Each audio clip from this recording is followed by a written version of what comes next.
Hey, hey, this mix is done, so it's ready to be uploaded. All you have to do is do a simple limiter pass on the whole thing, and we should be good to go. Okay, simple. I'll take care of it. What is taking so long? You should have uploaded the video by now. Ooh, colors, knobs.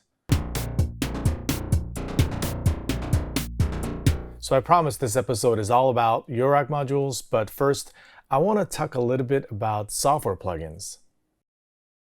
Like, how many software compressors do you own and how well do you know them? Because I think there's quite the parallel between Eurorack modules and plugins.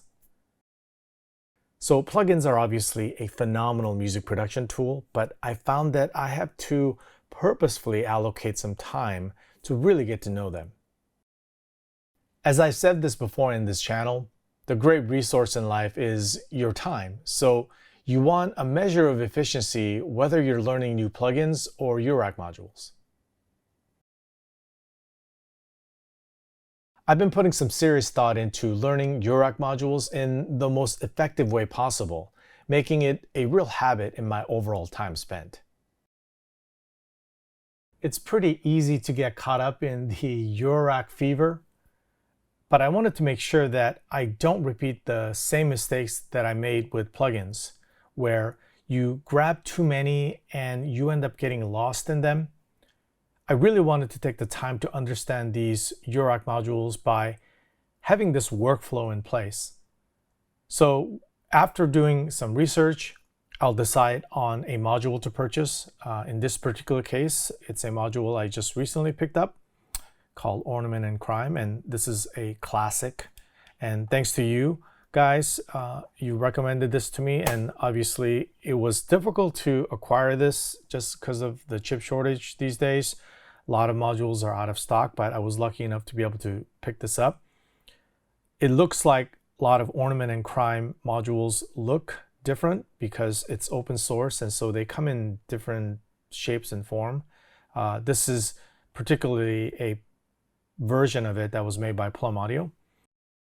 Anyway, this is where I really deep dive into how it works with YouTube tutorials in hand, with manuals, if any, and just really focus on this module with really no distractions. And pretty much every module now that I purchase will spend some time in this skiff first before I have it move to somewhere else.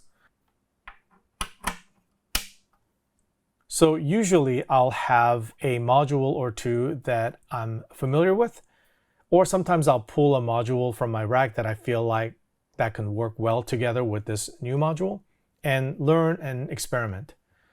Or sometimes if I need a refresher, I'll just pull a module and place it here so that I can rediscover it without any distractions. So this is pretty mundane and it's nothing clever, but this physical action of placing a module in this way and having it eventually move through this physical workflow, it really does help me to stay engaged and be motivated so that I'm learning and experimenting modules that I own and then in turn discover other possibilities. So once I feel like I've got to know the module pretty well, they essentially graduate to one of my specialized theme skiffs.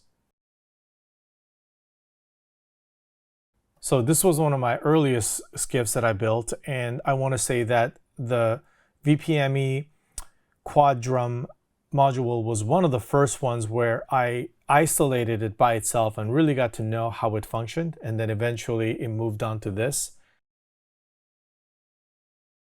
So here's another skiff, also went through that process, that gauntlet as it were. I isolated the nebula first and really got to understand how that worked. And then I also did that with the R-bar and the bitbox. And so they sort of graduated to this.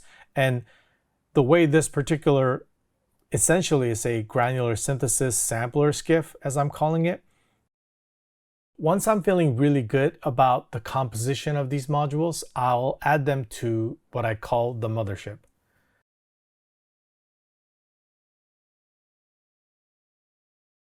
And again, this is all still work in progress, but this is all in the service of making sure that I have a good understanding of where my modules are and how they fit together. So for me, by doing this, it prevents mass information overload and decision fatigue, and just makes the whole process so much easier, manageable, and just more fun.